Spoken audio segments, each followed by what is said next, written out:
You're listening to Victory Baliwag. We hope that this message encourages you today.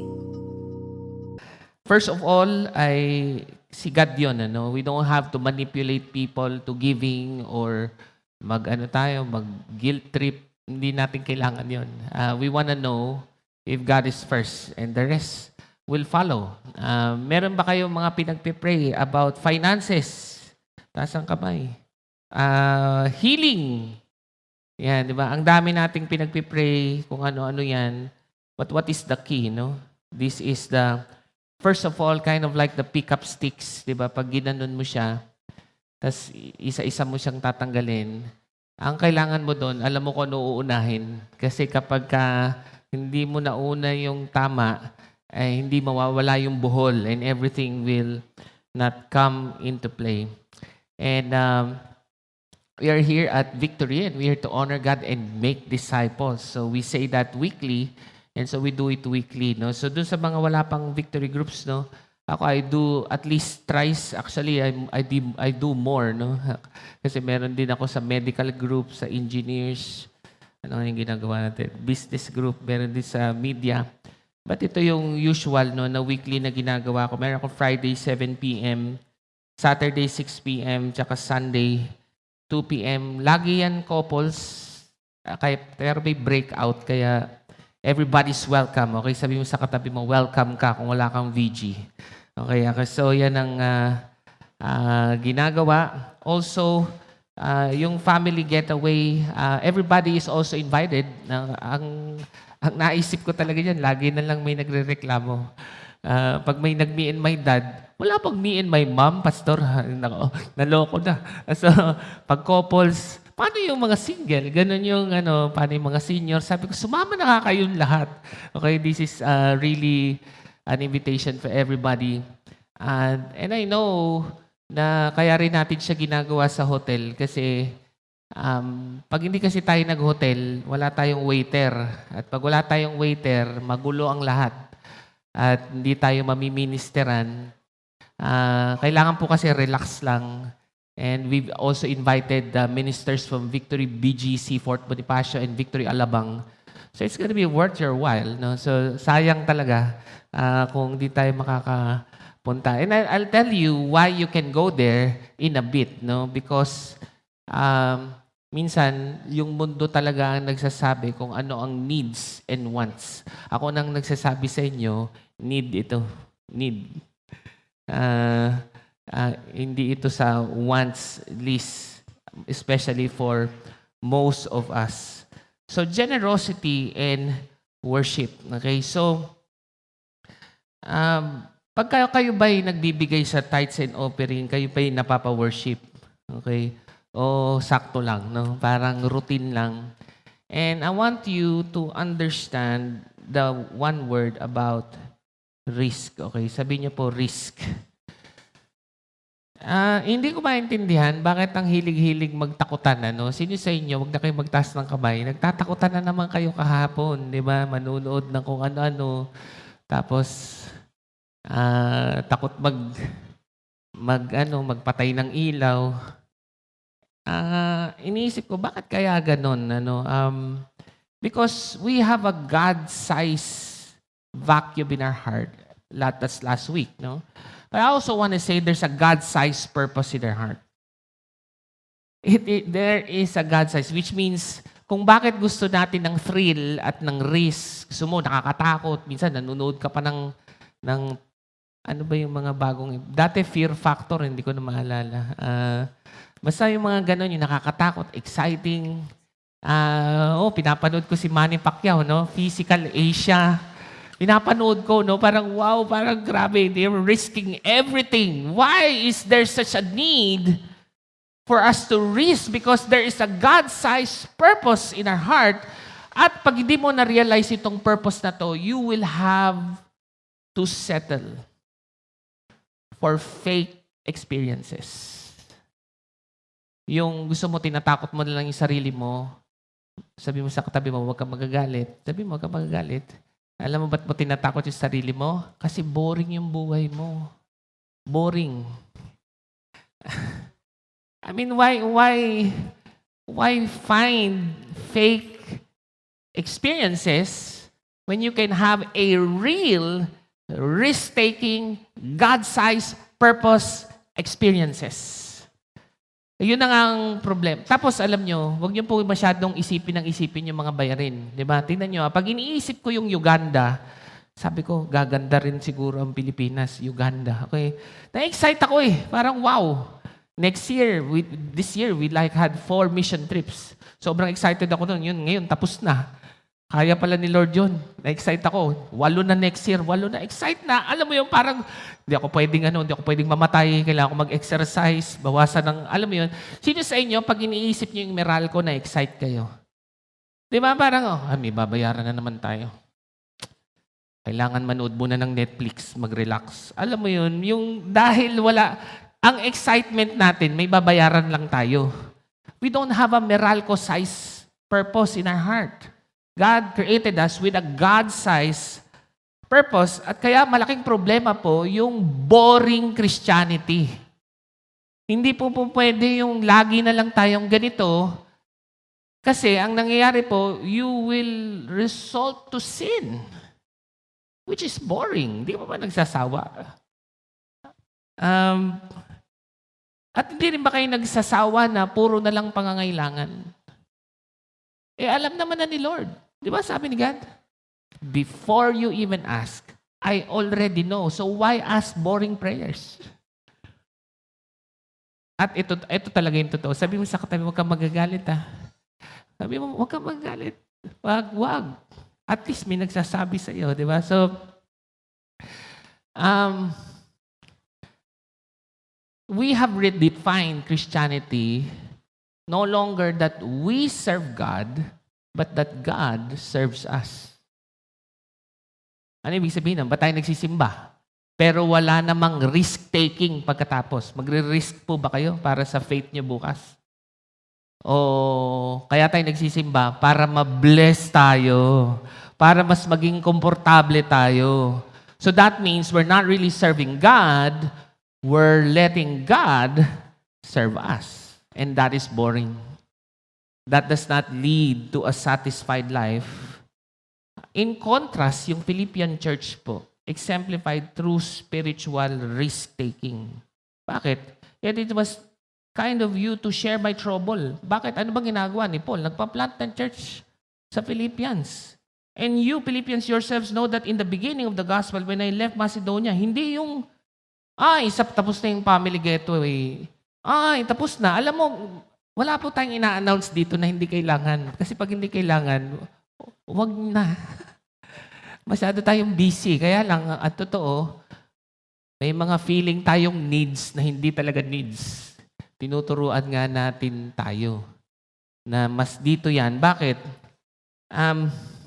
Simula umpisa. Sana umpisa pa lang, sumasali ka na. Laging gano'n. Alam mo, ganda pala nung ginagawa. Sayang, di tayo nakasali. Patapos na pala yung spiritual foundations. Ay, sayang, ganda pala. Bakit ganon? Ito si Philippians, beginning of the gospel, when I left Macedonia, tingnan ito no church entered into partnership. So, hindi na uso yung relaxed Christian life. Ngayon lang. Noon pa, hindi lahat ng simbahan magkakamuka. Maraming simbahan, boring. Ulitin lang yung ginawa last Sunday, Nag-planning tayo, di ba, Coach Eman, ditong Tuesday lang. Ano pinag-usapan natin? Alam mo, wala tayong pag-uusapan masyado, Coach Eman. Kung anong ginawa last year, yun lang din this year. Hindi ganon. Because no one wants to be exciting. Only the Philippian church, and that seems to be the right way to live. With me in giving and receiving, except you only. Even in Thessalonica, you sent me help for my needs once and again. So, ibig sabihin, it is not only one time na na-excite sila, paulit-ulit silang nagli-live ng exciting Christian life. Sino sa inyo gusto nyo kamukha kayo ng Philippian church? Exciting ang Christian life. Wala nang nagtaas. Okay, sige. Sayangin ang buhay. Ayos lang. At least nagpapaalala tayo. Di joke lang. Parang condemning yun na, sorry. Hindi, huwag niyo sayangin yung buhay niyo. Kasi ang totoo, kahit na mababayaran nyo, gusto nyo i-advance nyo na yung bayad nyo sa Meralco hanggang 2029. O, masaya ba kayo? Wala pa rin naman eh. Paying our electricity doesn't excite us. We need to have a God-sized purpose.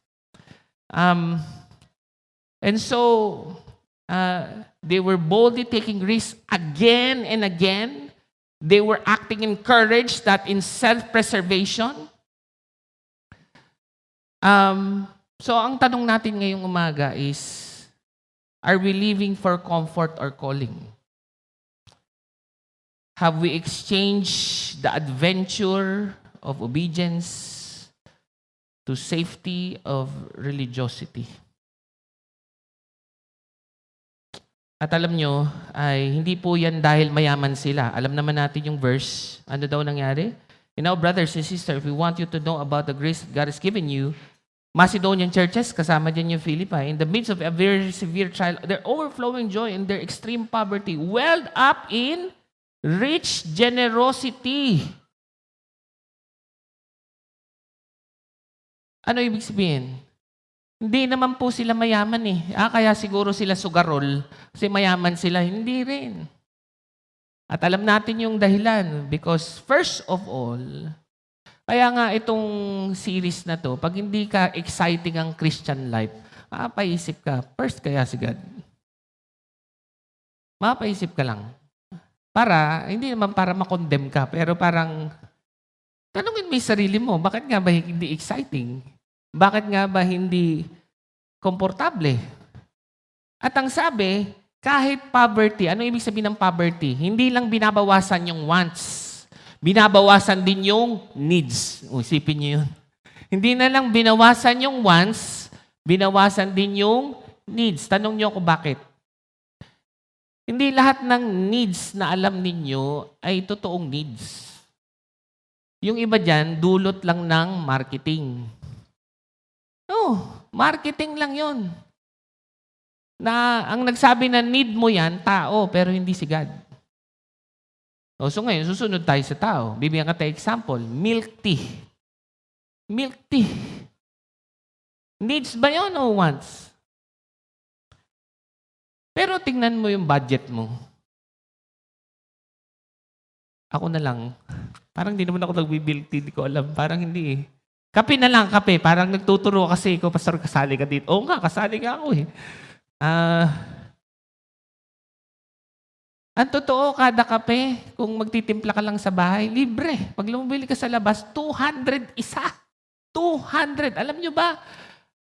Tapos, kala mo, paminsan-minsan lang yun. Nakakatatlo ka, promise. Sa isang linggo, 600 a week. Kung tinanggal mo yung kape tsaka milk tea, a week, alam nyo bang almost 29,000 pesos in a year yun? Makaka-sign up ka na sa Family Getaway. Tapos sasabihin natin, hindi need. Yun ang mahirap. Tapos mag-aaway-aaway yung pamilya. Tapos may counseling, may family counseling. Pwede ba ngayon na natin ito gawin? Huwag na nating intayin na masira ang lahat. Ang totoo, tanggalin mo lang yung kape. Lahat kayo makaka-family getaway. Promise. And don't think this is about me kasi pati ako nagre-register. Kasi para makabawas ng kape rin. At ng milk tea. Bakit? Ano sabi? Extreme poverty. Ibig sabihin, hindi lang binawasan yung wants, pati yung needs, binawasan. Dahil merong mas mahalaga. First of all, purposes of God. Because pag di mo babawasan ng needs mo for the sake of the purposes of God, you will have a boring Christian life. And most probably, you will result into sin. You will result into Christianity doesn't work. Where in fact, this is not real Christianity. We have been wanting God to serve us when we should have been serving God. Parang galit ako ngayon. Sabi mo sa katabi mo, hindi galit si God. Okay, hindi ako galit. Sorry lang. Tinan mo, naka-smile naman ako. So, Um, Yun. Ano po ba yung mission ni God? From souls to cities. Hindi lang yung may one-to-one ka. Pero yung buong Baliwag, yung buong Pilipinas, yung buong Samar, pati Palawan, ay makakilala kay Christ. Hindi lang yung makabayad ka ng Meralco, but that the whole world will be saved through you. And that is the Christian life. So how can people so accustomed to comfort and security begin to take faith risks again? Ang una po, mga kapatid, 3 G lang ito, no? Gratitude, guarantee, grounded. Okay, sabihin niyo po, gratitude, guarantee, grounded. Ibig sabihin ng gratitude, nagpapasalamat ka kasi kay God, kaya you're willing to take risks. So ngayon, guarantee, secured kasi yung future mo. Yung grounded is, yung needs mo ngayon ay mafulfill. So hindi po tayo reckless. Hindi po tayo yung hindi nag-iisip. Okay? But unang-una, gratitude. Anong sabi? Sa verse 17, not that I seek the gift, but I seek the fruit that increases to your credit. I have received full payment and more. I am well supplied, having received from Epaphroditus the gifts you sent, a fragrant offering, a sacrifice acceptable and pleasing to God. So bakit daw nagbibigay? And yung kanilang pagbibigay ay risk-taking, mga kapatid. In an extreme poverty, there was rich generosity. Hindi lang nila binawasan yung wants, binawasan din nila yung needs para sa exciting Christian life. And I just don't mean na pera, no? But talents, treasure. Ano nga yung treatise? Talents, treasure. Time, talent, treasure. Okay, yan naman ang lahat ng resources sa Bible. Because it's just a token of appreciation to God. Isipin ninyo, kung gusto nyo magbigay kay God, saan kayo magbibigay? E di syempre dun sa nagfulfill ng purpose niya to honor God and make disciples.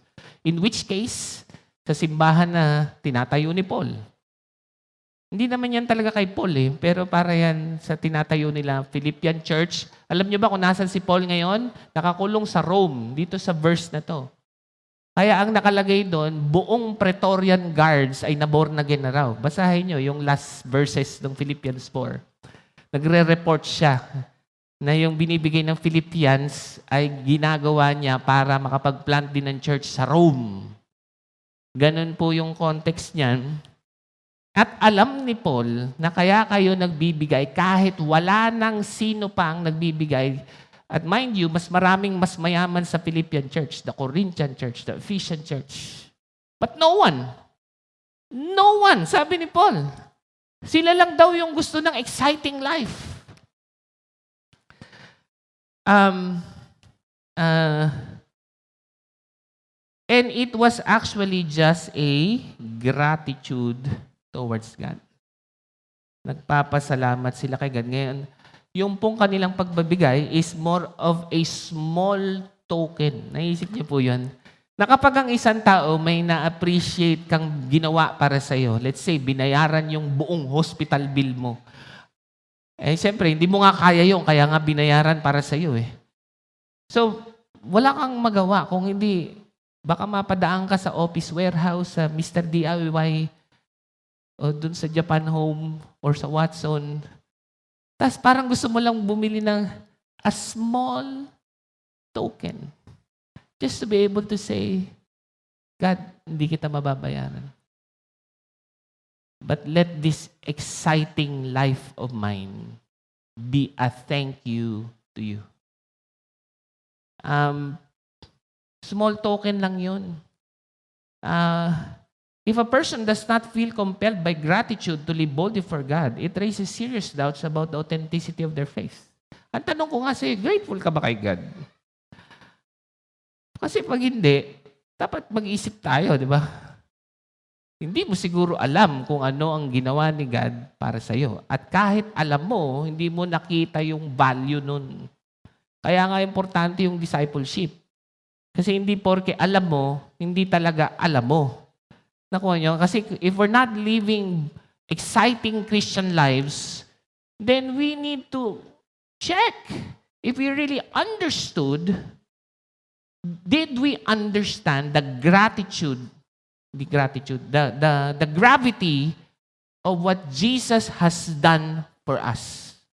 Kasi kung para lang yang minimemorize, inuulit-ulit na sinasabi, para lang siyang religion, so kailangan natin ng discipleship because discipleship allows us to, oo nga, alam ko na yan dati, but now I understand it more deeper. Therefore, there is a deeper gratitude. The Philippians were deeply aware of their former condition before knowing Christ. They had turned against God, like you. Dati, ayaw natin kay God. We ignored His presence. We violated His creation. We disobeyed His commands. Hindi natin inintindi yung pagmamahal niya and therefore stood under condemnation. Our destiny was indeed hell. But through an unimaginable act of grace, instead of judgment, He extended mercy, love. Sent Jesus Christ, fully God, to live and die in their place. Jesus became their substitute for their sin, offering forgiveness and reconciliation. Through Him, they become not slaves, not people to be punished, but because of what Christ has done, you and I become children of God. I mean, what else? I mean, what can you pay to be the son of Henry C? Would you be willing to pay so that you will be the son of Manny Villar? And no matter how much you pay, you cannot. But look at what Jesus has done. He turned you from slaves into sons and daughters of God. Are you not grateful?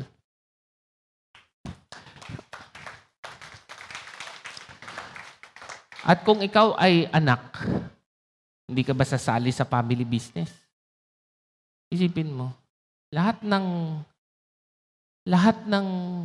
pangangailangan mo, magulang mo yung nag-provide dahil meron kayong negosyo. Tapos, nung malaki ka na, sasabihin mo, ayoko ng negosyo na yan.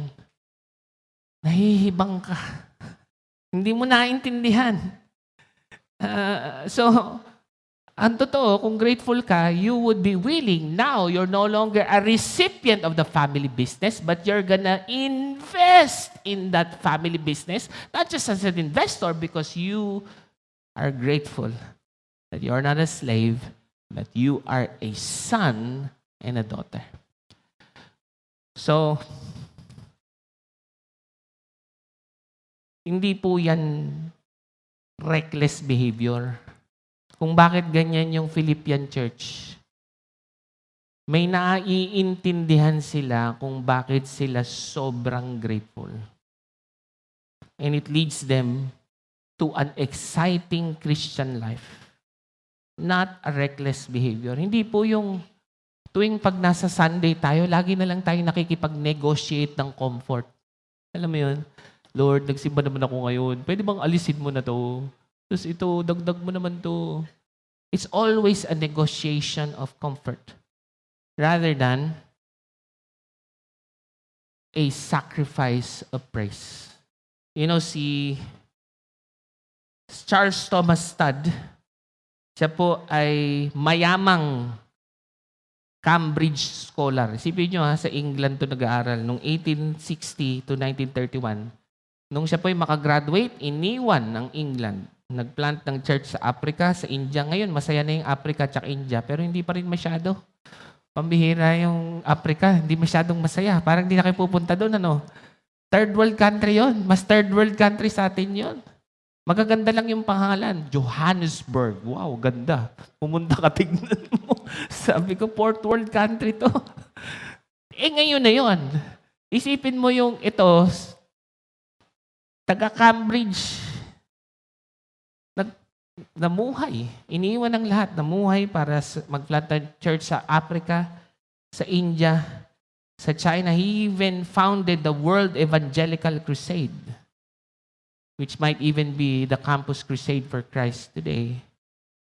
And this is what he said, no? If Jesus Christ is God, and if He died for me, then no sacrifice can be too great for me to make for Him.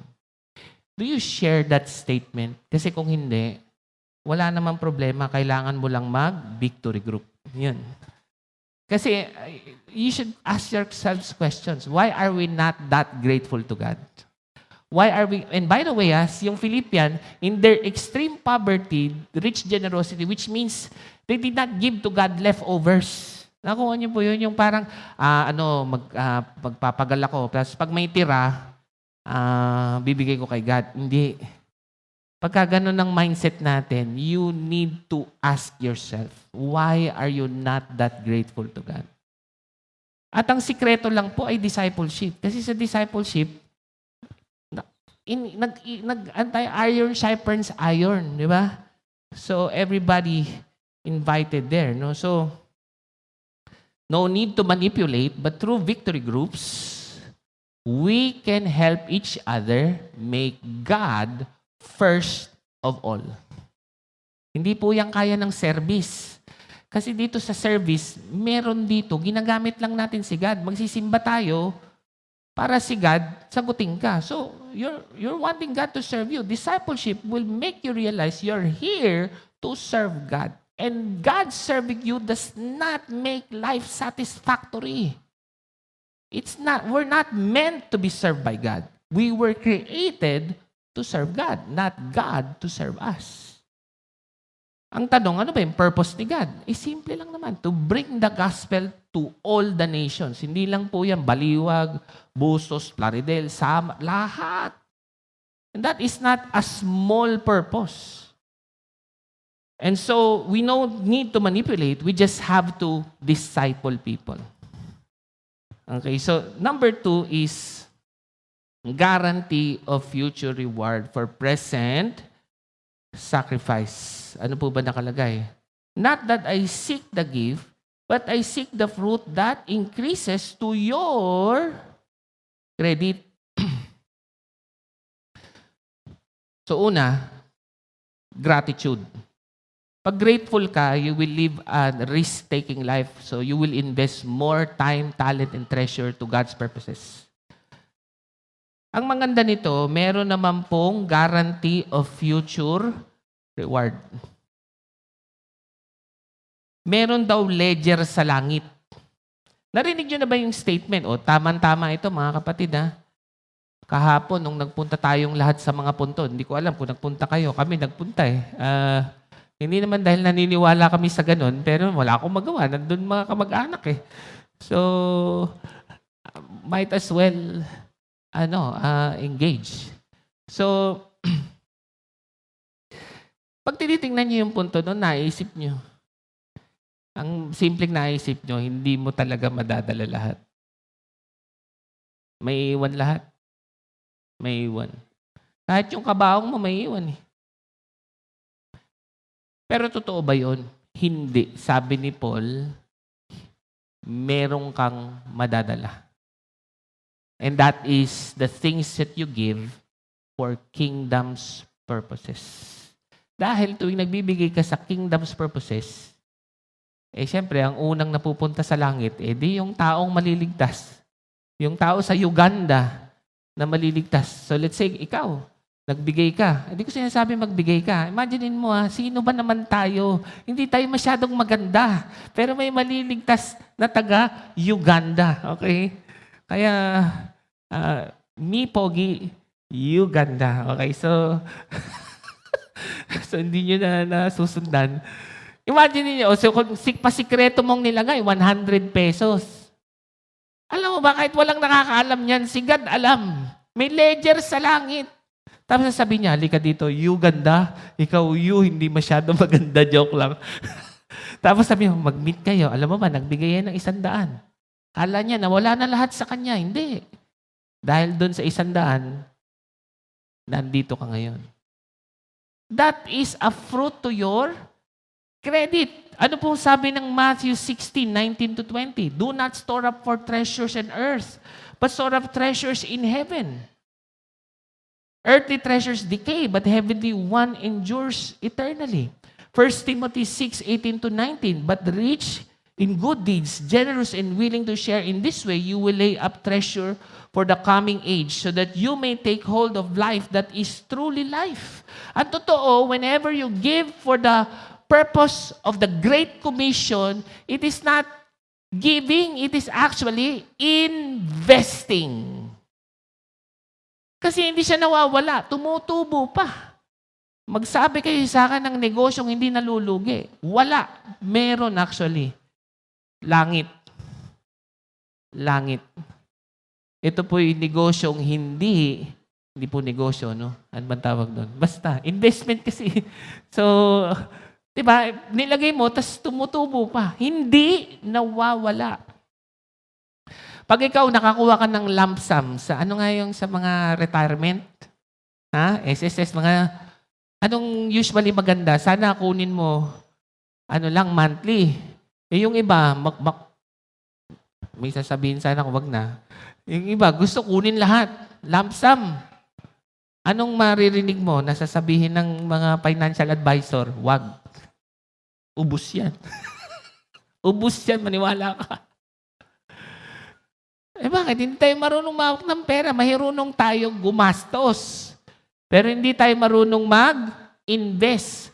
At ito pa, may mas malaki pang lesson. Kahit doon sa marunong mag-invest, huwag ka lang mag-invest dito sa lupa. Kung matalino ka at gusto mong madala ang lahat ng yaman mo sa langit, i-invest mo yan to heavenly purposes. It's a deposit into your heavenly bank. You can actually take it with you. Ano ibig sabihin? Madadala mo yan kung ibibigay mo. Madadala mo lahat yan kung ibibigay mo. Sabi nila, yung daw meron akong question. Yung taong generous, lalong yumayaman, yes or no? Yes, di ba? Isipin nyo, binamimigay na nila, lalo pa silang yumayaman. Yung iba nagsasabi, okay lang kahit di ako mayaman, mayaman naman ako sa langit. Baka hindi. Kasi tingnan mo, kung generous ka dito, mayaman ka dito, mayaman ka rin sa langit. Ganun ang nangyari. Ito matindi. Pag hindi ka generous sa mundo, mahirap ka na dito, mahirap ka pa rin sa langit. Hindi nyo ito matatakasan. Nakuha nyo ba? Kasi yung generosity ay mapupunta raw sa heavenly. So kaya tayo ayaw sa time, talent, treasure, sa akin lang to, kasi ayaw mo maghirap. Pero dahil kakaganon mo, naghirap ka na dito sa lupa, maghihirap ka pa sa langit. I don't know if that's even true. May kahirapan ba sa langit? Baka naman wala. Pero at least, kumpara sa economy ng langit, meron sigurong mataas tsaka mababa. Meron. Siyempre, just naman si God. Alam nga namang pantay-pantay lang lahat. Pwede ba yung pares kayo ng kama ng napugutan ng ulo sa Nigeria? Hindi pwede yun. Dapat mas maganda yung unan niya. At kahit hindi maganda unan niya, bibigay ko yung unang ko. Kawawa naman. Wala naman akong ganong dinanas. So, kahit mahirap po kayo sa lupa, hindi kayo kailangang maging mahirap sa langit. Be generous. Live an exciting Christian life. And I don't mean just treasures, but time and talent. And lastly is grounded. Pastor, palutang-lutang na. Puro na lang missions, puro paano naman yung buhay namin ngayon? Hindi naman po lutang itong Philippians. They are also grounded in their needs today. Ano yung 3 points natin? Gratitude. Kaya kung grateful ka, you will live an exciting Christian life. You will lessen the wants, you will lessen the needs for the sake of risking it all. to live a God-sized purpose in your life. Pero meron niyang eternal rewards. Pero, Pastor, paano ngayon? May babayaran ako bukas. Huwag ka mag-alala. Kasama yun. We are grounded, confidence that God would meet their needs. Yan ang kanila sabi ni Paul, no? And my God will supply every need of yours according to His riches in glory in Christ Jesus, to our God and Father, to be glory and forever and ever. Kasi alam nyo, pag nagre-risk tayo, nag-glorify si God eh. Na talagang totoong dependent tayo sa Kanya. At hindi sa ating mga paano natin kinokontrol ang mundo. At siguro ito yung mga highlight, no? And my God. Sabihin niyo po, my God. O, di ba? Mas maganda yan sa ganyang context. Hindi yung pag nadudulas lang kayo, my God. My God. Hindi po yun tungkol sa ganon. Ang ibig sabihin, si Paul kasi nakakulong. At natanggap niya yung regalo mula sa Philippian church. At alam niya, it took risks again and again. At sabi ni Paul, hindi ko alam kung paano ako makakapagpasalamat sa inyo. Pero may kilala ako. May kilala ako na lahat ng binigay ninyo, higit pa sa binigay ninyo. O paanong higit? Ano bang binigay sa kanila? Material. Pero anong susolusyonan? Every need of yours. Pera lang po ba ang kailangan sa buhay? Pera lang? Hindi, di ba? Isipin mo, sa pamilya nyo nga, hindi kayo magkabati-bati. Hindi dahil kulang ang pera. Sobra. Pamigay nyo na. Para magkabati na kayo. Yung iba naman, sobrang kulang, kaya rin nag-aaway. Tingnan nyo sobra kulang. So, ibig sabihin, yung maging maayos yung pamilya, need ba yun? Yes. Kaya ba ng pera yun? Hindi. Pero tingnan nyo, if you even give a material need, my God will not just meet your financial need, He will meet every single need. Emotional, physical, spiritual, social, whatever have you. Every need of yours. According to your riches? No, according to His riches. Madalas, we walk this Christian life according to our own riches. But how can we have a risk-taking life? We can walk this Christian life not according to our own riches, but according to His riches and glory. At mga kapatid, He will supply every need. Hindi sa langit ito, mga kapatid. Hindi. Ngayon na. Ngayon na. Kaya lang, bago kayo magtampo kay God, alamin niyo muna kung yung need ninyo ay need talaga. Tanungin niyo kay God, God, gusto ko to Pero need ba talaga to? Sa dulo, sa umpisa, dapat unahin si God. Sa dulo, to His glory forever and ever. Alam niyo, na-realize ko, Coach Eman, do you wanna live a blessed life? It's not just first of all, but even last of all. Give glory to God. So, yung assurance po that you can live a noble life and not live in scarcity. Tingnan niyo po si Coach Eman. Maraming magsasabi, dapat hindi ka nagpastor-pastor. Ang tangkad mo, ang gwapo mo, dami mong pwedeng magawa. Sinayang mo buhay mo. Yan, ganon, di ba? Alam mo, yung pagpapastor na yan, pag lang wala ka nang magawa. Pero pag may magagawa ka pa, huwag mo sayangin yung tangkad mo.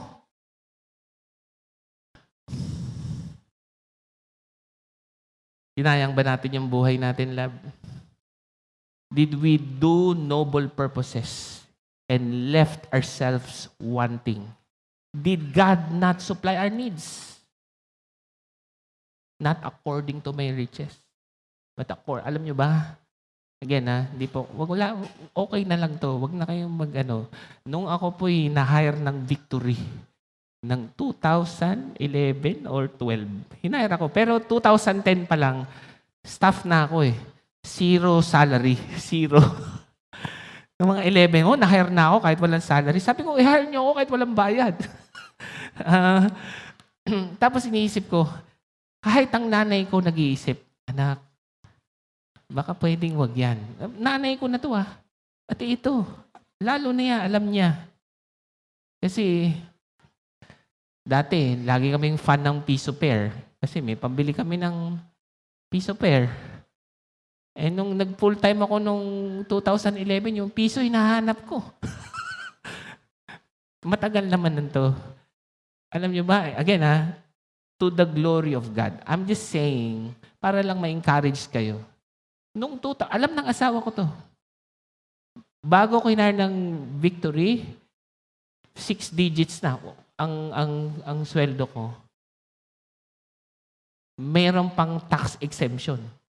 Ibig sabihin, 6 digits ka na, pero ang tax mo, mas mababa pa dun sa sumisweldo ng 20,000. Sabi ko, napaka-unfair pala ng mundo na ito. No? Laki na ng sweldo ko, ang baba pa ng tax ko. Ang pinakamasaya, asawa ko. Masaya. Di hinire ako ng Victory. Hanggang ngayon, hindi ko pa rin inaabot yon. Parang nalaman nyo tuloy yung sweldo ko, no? Hindi ko inabot yon. Maniwala kayo sa hindi. Kaya kung magpapastor kayo, naku, hindi nyo abutin yun.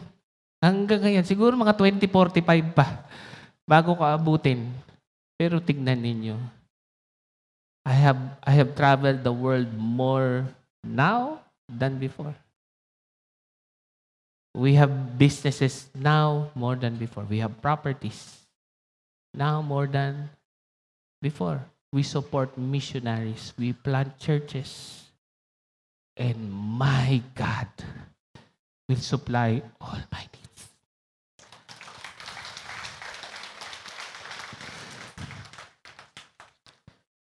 Hindi lang yon. Ang ganda pa ng asawa ko. Feeling ko naman, mapagmahal yung mga anak ko sa Diyos. So far, wag masyadong mataas ang expectation. Tingnan nyo, nabibili ba yon pagmamahal sa Diyos? Hindi. Hindi nabibili yung pagmamahal sa Diyos. Si God ang nagbibigay ng pagmamahal sa Diyos sa ating mga anak.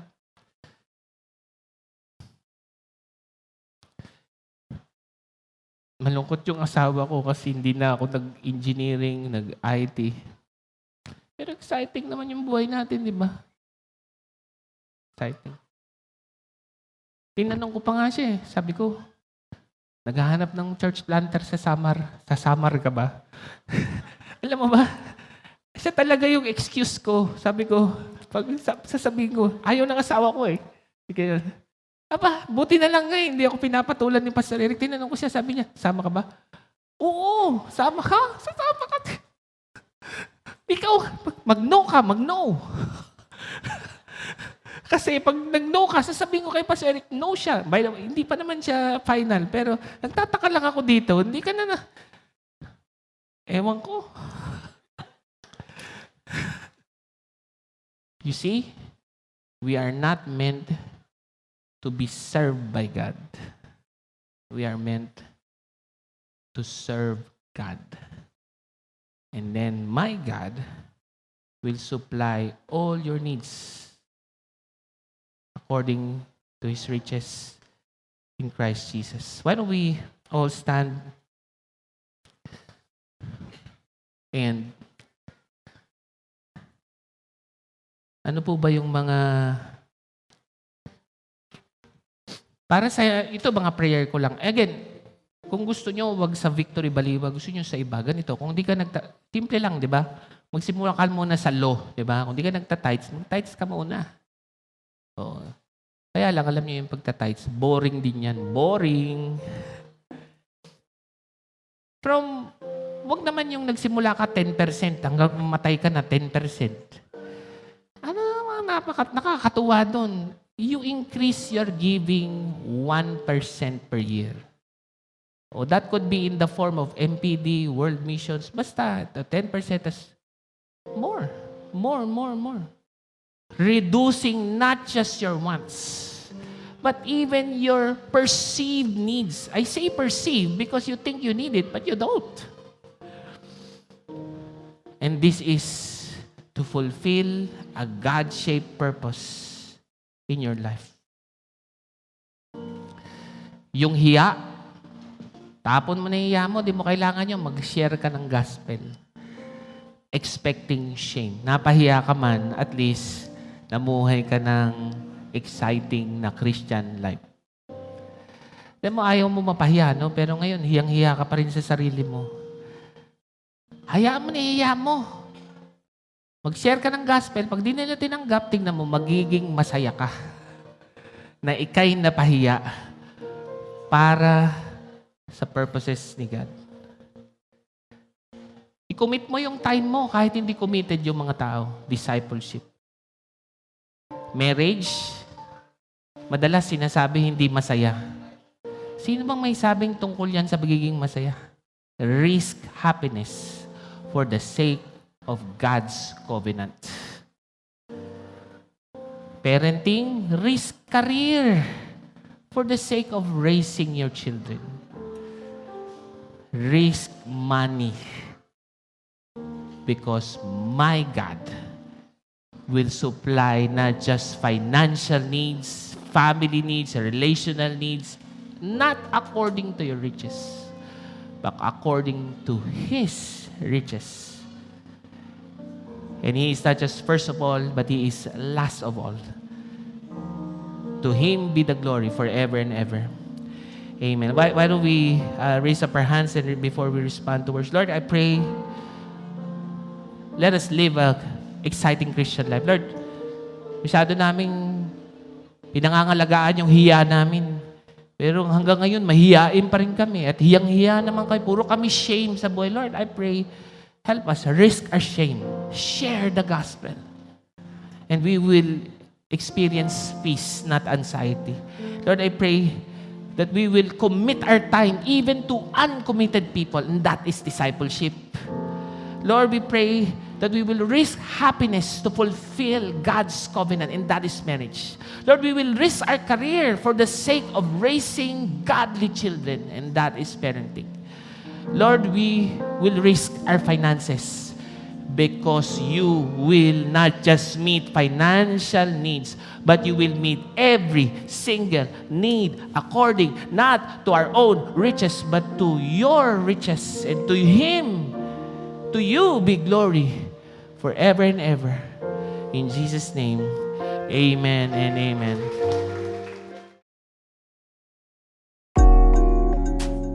Thank you for listening to Victory Baliwag Podcast. Follow us at Victory Baliwag on Facebook and YouTube for more details as we honor God and make disciples.